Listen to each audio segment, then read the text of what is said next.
کہ لنگر ہوا کرتے تھے، جشن ہوا کرتے تھے، غوث اعظم کی یادیں منائی جاتی تھی. آج کیا بات ہے کہ کچھ لوگ کھڑے ہو گئے کہنے لگے یہ بدعت ہے، یہ غلط ہے، یہ ناجائز ہے، یہ حرام ہے. 1400 سال سے یہ نہیں ہوا تھا، آج کیوں ہونے لگا؟ کیونکہ 1400 سال سے جو مسلمان اگر سہروردی تھا تو حضرت شہاب الدین سہروردی کی جھلک اس میں نظر آتی. سبحان اللہ. اگر نظامی تھا تو نظام الدین اولیاء کا جلوہ نظر آتا. کیا بات ہے. اشرفی تھا تو مخدوم اشرف جہانگیر سنگھانی کی سیرت اس میں نظر آتی. ہم سچے مرید تو بنے. اللہ تعالیٰ تمہیں آج کے دن بلا رہا ہے میرے دوستو اپنی اطاعت کے لیے. حضرت ابوبکر صدیق امیر المومنین ہوئے، سب سے بڑی پوسٹ ہے اور سب سے بڑا مرتبہ ان کا رسول صلی اللہ تعالیٰ علیہ وسلم کے بعد. محدث اعظم نے فرمایا مرتبہ صدیق حضرت صدیق کا ہے سید. یہ ہے سید. واہ واہ. ہر فضیلت کے وہ جامع نبوت کے سوا. واہ واہ سبحان جن اللہ. کا درجہ ہو وہ کیا کہہ رہے ہیں جب وہ وزیر اعظم بنے، امیر المومنین بنے، مسلمانوں کے بادشاہ بنے تو کہہ رہے ہیں سنو. پہلے خطبے میں انہوں نے کہا تھا کہ اگر میرا حکم اللہ اور رسول کے حکم کے مطابق ہوگا تب تمہارے لیے میرے حکم پر عمل کرنا ضروری ہے. اگر میرا حکم اللہ اور رسول کے حکم کے مطابق نہ ہو تو تمہارے لیے میرا حکم ماننا ضروری نہیں، تم مت ماننا اسے. اتنے بڑے امیر المومنین ایسا فرمان. اس کا مطلب خدا اور رسول کا فرمان ہم سب کو اس پر عمل کرنا ہے. یہی ہماری زندگی کا اصل مقصد ہے.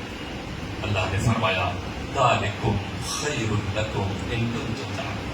اللہ نے آج فرمایا چھوڑ دو دکان تو اطاعت، حکم مان دو. اس کو مان کے تم چلے آؤ. اسی آیت کریمہ کے آخری میں رب قدیر فرما رہا جس نے اس وقت تمہیں روزی سے روکا آگے کیا فرماتا ہے؟ وَإِذَا قُضِيَتِ الصَّلَاةُ وَإِذَا قُضِيَتِ الصَّلَاةُ. اور جب نماز پوری ہو جائے، ادا ہو جائے، فَانْتَشِرُوا فِي الْأَرْضِ. اب روئے زمین پر پھیل جاؤ، اب نکلو تم. ابھی تو اپنے گھر سے آئے تھے، دکان سے منع کیا گیا تجارت بند کر کے آؤ. اب یہاں سے اللہ فرمایا آپ پھیل جاؤ. وَابْتَغُوا مِنْ فَضْلِ اللَّهِ. اور اللہ کا فضل اب تلاش کرو. فضل کا مطلب رزق. اب روزگار کی طرف جاؤ، اب دکان کی طرف جاؤ، اب تلاش کرو. وہ رب العالمین جس نے پہلے کہا ذروا البیع بند کرو، اب وہ کہہ رہا نہیں اب جاؤ تلاش کرو. اس جس کے حکم پہ تم نے بند کیا تھا وہ کہہ رہا تمہیں نہیں معلوم اسی میں بہتری ہے. کوئی دوسرا تم سے کہے جاؤ فلاں طرف چلے جاؤ تمہارا فائدہ ہے، تم کہو گے پتہ نہیں صحیح کہہ رہے ہیں کہ نہیں، چلے چلتے ہیں دیکھیں ان کا تجربہ ہوگا. لیکن اللہ اگر کہہ رہا تو یقیناً تمہیں ملنے والا. بے شک. تو تم نے خدا کے حکم سے دکان بند کر دی اور اب خدا ہی کے حکم سے اب نکلے ہو.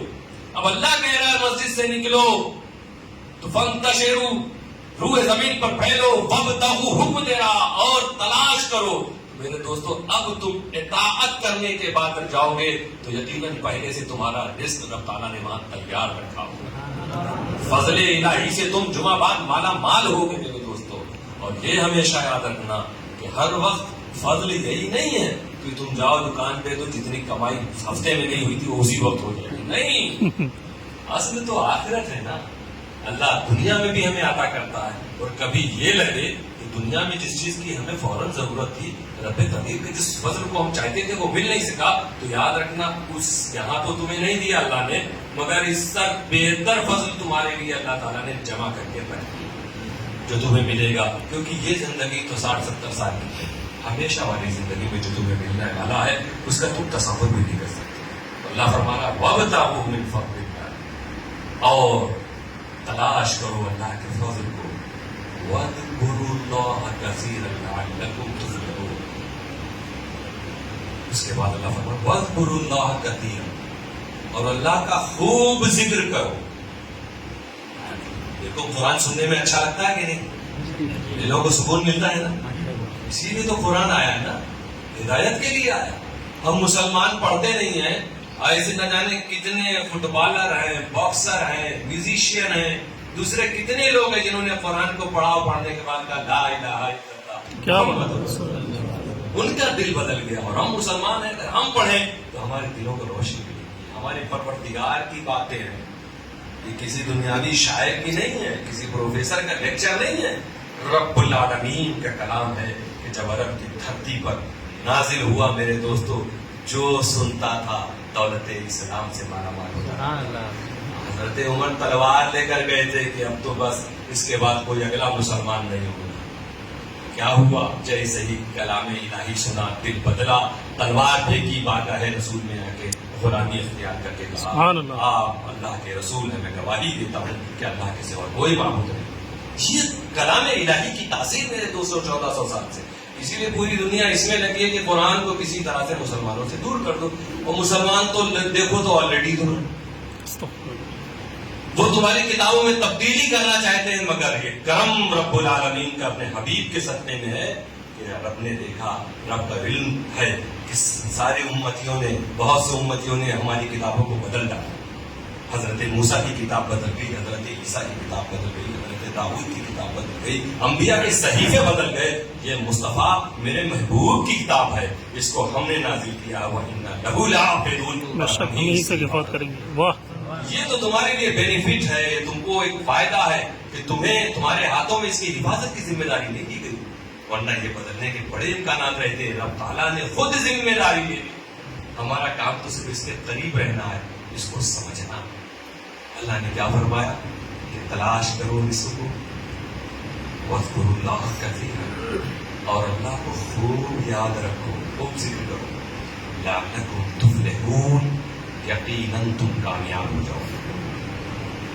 جب جمعہ کے لیے بلایا، 2-3 منٹ کی باتیں، اور جب جمعہ کے لیے اللہ نے بلایا تو کیا کہا؟ فَاسْعَوْا إِلَىٰ ذِكْرِ اللَّهِ،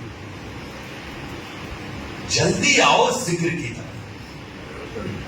ایک بات یعنی ذکر ہے، ذکر اللہ، ذکر کی طرف آؤ۔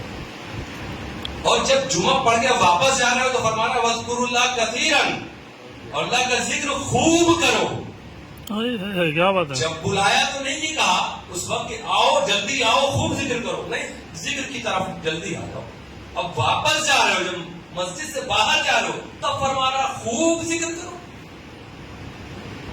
ہمیں تو مسجد میں خوب ذکر کرنا چاہیے، باہر تو ہم جا رہے ہیں، بزنس کریں گے، دوستوں سے ملیں گے، دعوتیں کھائیں گے، کھانا کھائیں گے، نہیں، یہی تو بات۔ ذکر الہی کا مطلب ہی یہی کہ خدا کو یاد رکھو۔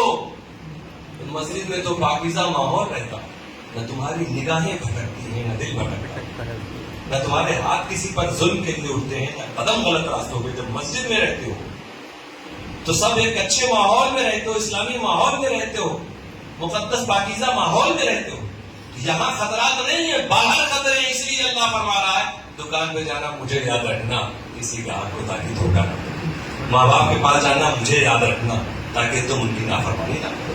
بیوی کے پاس جانا مجھے یاد رکھنا تاکہ بیوی کے حقوق ادا کرو، بچوں کی تربیت کرو۔ پڑوسی ملے گا تو ایسا نہ ہو کہ اس سے گالی گلوچ ہو جائے، لڑائی ہو جائے۔ تم کسی سے کہیں جاؤ تو جھگڑے کے لیے نہ جاؤ، جاؤ محبت کے لیے جاؤ، جھگڑا مٹانے کے لیے جاؤ۔ اگر اللہ کو یاد رکھو گے تو ہمیشہ جھگڑے کے مٹانے کی بات کرو گے، جھگڑا لگانے کی بات نہیں کرو گے۔ تو قدم قدم پر، کیونکہ ہمارے قدم بھٹک سکتے ہیں، بہک سکتے ہیں، ہاتھ بہک سکتی ہیں، نگاہیں بہک سکتی ہیں، اس لیے اللہ فرما رہا جب مسجد سے نکلو تو وَاذْكُرُوا اللَّهَ كَثِيرًا، تو اللہ کو خوب یاد رکھو۔ جب تمہاری نگاہیں محفوظ ہوں گی، ہاتھ محفوظ ہوگا، قدم محفوظ ہوگا، دل محفوظ ہوگا، یہ ساری چیزیں ہر وقت خدا کو یاد کریں گی تو ہر وقت خدا کے حکم پر عمل کرتی نظر آئیں گی۔ اور وہ بندہ جو ہر وقت ہمہ وقت ہمیشہ اللہ کے حکم پر عمل کرے گا، لعلکم تفلحون، یقیناً وہ کامیاب ہوگا۔ رب تعالیٰ سب کو توفیق عطا فرمائے۔